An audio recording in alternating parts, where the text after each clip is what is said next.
श्रीराम समर्थ. वक्रतुंड महाकाय सूर्यकोटि समप्रभ निर्विघ्नं कुरु मे देव सर्वकार्येषु सर्वदा. गुरुर्ब्रह्मा गुरुर्विष्णुः गुरुर्देवो महेश्वरः गुरुः साक्षात् परब्रह्म तस्मै श्री गुरवे नमः. विदेहापरी चालवूनी प्रपंच मुमुक्षु जनालागी अध्यात्म चर्चा करोनी बहुलोकजे मेळवीती. नमस्कार त्या ब्रह्म चैतन्य मूर्ती. अलंकापुरी पुण्यभूमी पवित्र तिथे नांदतो ज्ञान राजा सुपात्र. तया आठवीता महापुण्य राशी. नमस्कार माझा सद्गुरु श्री ज्ञानेश्वराशी. सद्गुरुनाथ महाराज की जय. जय जय रघुवीर समर्थ. श्रीराम समर्थ. जय जय रामकृष्ण हरी. ಶ್ರೀ ಜ್ಞಾನೇಶ್ವರಿ ಅಧ್ಯಾಯ 18 ಮೋಕ್ಷ ಸನ್ಯಾಸ ಯೋಗ. ಸಂಪುಟ 70. ಆತ್ಮನಿಷ್ಠೆಯಾಚಿ ಬರವ ಜಯ ಆರಿಸಾ ಪಾಹೆ ಸಾವಯವ. ये बुद्धीची ही धाव ತ್ರಿಧಾಸೆ. ಆತ್ಮನಿಷ್ಠೆಯದ ಶ್ರೇಷ್ಠತ್ವವು ಯಾವ ಬುದ್ಧಿರೂಪ ಕನ್ನಡಿಯಲ್ಲಿ ಮೂರ್ತಿಮಂತವೂ ಆಗಿರುವುದು ಆ ಬುದ್ಧಿಯ ಸ್ವರೂಪವು ಮೂರು ಪ್ರಕಾರದ್ದಿರುವುದು. ಆತ್ಮನಿಷ್ಠೆಯದ ಶ್ರೇಷ್ಠತ್ವವು ಯಾವ ಬುದ್ಧಿರೂಪಿ ಕನ್ನಡಿಯಲ್ಲಿ ಮೂರ್ತಿಮಂತವಾಗಿರುವುದು ಆ ಬುದ್ಧಿಯ ಸ್ವರೂಪವು ಮೂರು ಪ್ರಕಾರದ್ದಿರುವುದು. ಅಗಾಸತ್ವಾದಿ ಗುಣಿ ಇಹಿ ಕಾಯೇಕ ತಿಹಿ ಠಾಯಿ ನ ಕೀಜೇತಿಯೇಥ ಪಾಹಿ ಜಗಾಮಾಜಿ. ಅರೆ ಸತ್ವಾದಿ ಮೂರು ಗುಣಗಳು ಯಾವುದರಲ್ಲಿ ಮೂರು ಪ್ರಕಾರಗಳು ಆಗುವುದಿಲ್ಲ ಹೇಳು ಈ ಜಗತ್ತಿನಲ್ಲಿ.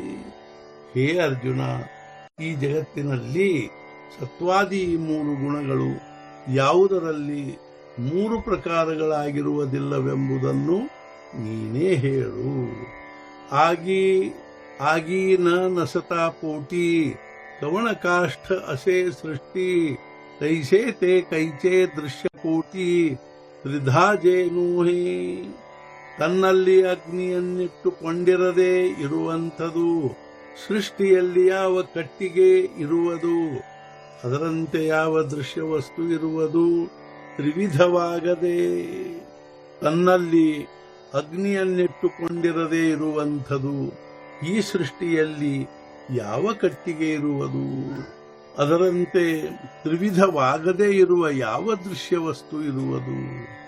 ಮಣೋನಿ ತಿಹಿ ಗುಣಿ ಬುದ್ಧಿ ಕೇಲಿ ತ್ರಿಗುಣಿ ಧೃತಿಸಿಹಿ ವಾಟಣಿ ತೈಸೀಚಿಯಸೆ.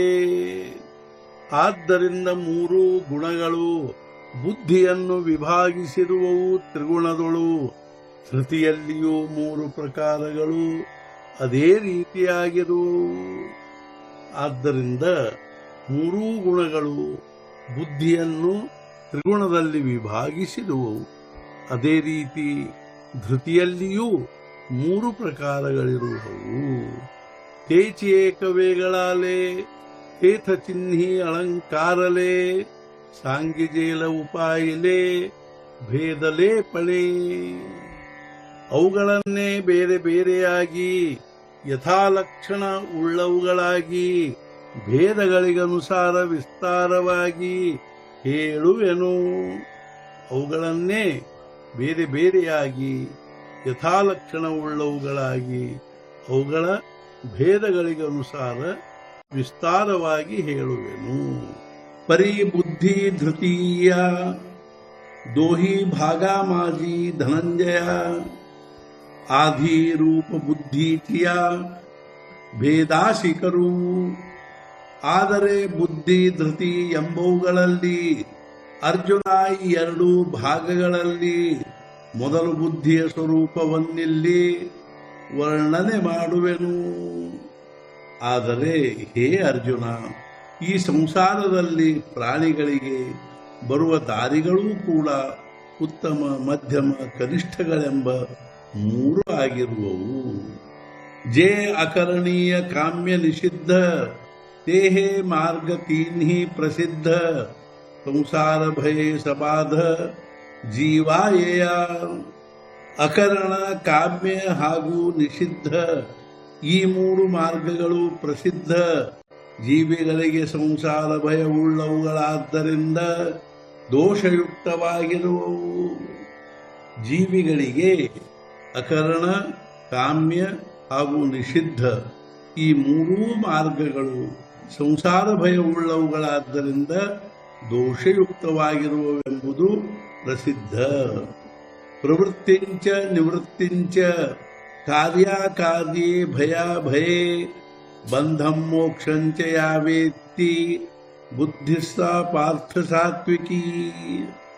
ಹೇ ಅರ್ಜುನ, ಯಾವ ಬುದ್ಧಿಯು ನಿತ್ಯ ನೈಮಿತ್ತಿಕ ಅಂದರೆ ಕರಣೀಯ, ಕಾಮ್ಯ ಮತ್ತು ನಿಷಿದ್ಧ ಅಂದರೆ ಅಕರಣೀಯಗಳೆಂದು ತಿಳಿಯುವುದು ಹಾಗೂ ಅವುಗಳಲ್ಲಿ ಅನುಕ್ರಮವಾಗಿ ಪ್ರವೃತ್ತಿ ಹಾಗೂ ನಿವೃತ್ತಿಗಳನ್ನು ಅಲ್ಲದೆ ಅವುಗಳಿಂದ ಉಂಟಾಗುವ ಜನ್ಮ ಮರಣದ ಭಯ, ಅಭಯ, ಬಂಧ ಹಾಗೂ ಮೋಕ್ಷ ಮುಂತಾದವುಗಳನ್ನು ತಿಳಿಯುವುದು ಅದು ಸಾತ್ವಿಕ ಬುದ್ಧಿಯಾಗಿರುತ್ತದೆ.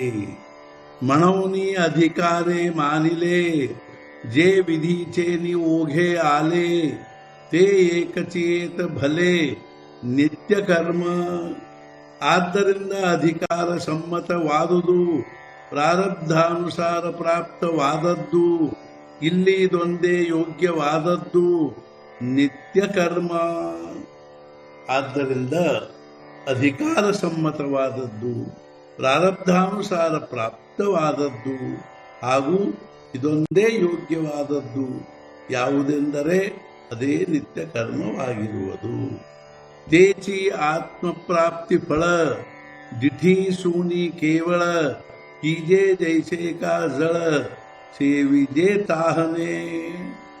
ಆತ್ಮಪ್ರಾಪ್ತಿ ಫಲ ಕಣ್ಣು ಮುಂದಿಟ್ಟುಕೊಂಡು ಅದನ್ನೇ ಕೇವಲ ಸೇವಿಸಬೇಕು. ಯಾವ ರೀತಿ ಜಲ ನೀರಡಿಕೆಗಾಗಿ ಸೇವಿಸುವೆವು. ಆತ್ಮಪ್ರಾಪ್ತಿ ಫಲವನ್ನು ಕಣ್ಣು ಮುಂದಿಟ್ಟುಕೊಂಡು ಕೇವಲ ಅದನ್ನೇ ನೀರಡಿಕೆಯಾದಾಗ ನೀರು ಸೇವಿಸುವಂತೆ ಸೇವಿಸಬೇಕು. ಸದ್ಗುರುನಾಥ ಮಹಾರಾಜ್ ಕಿ ಜೈ. ಜೈ ಜೈ ರಘುವೀರ ಸಮರ್ಥ. ಶ್ರೀ पंढरीनाथ महाराज की जय. जय जय रघुवीर समर्थ.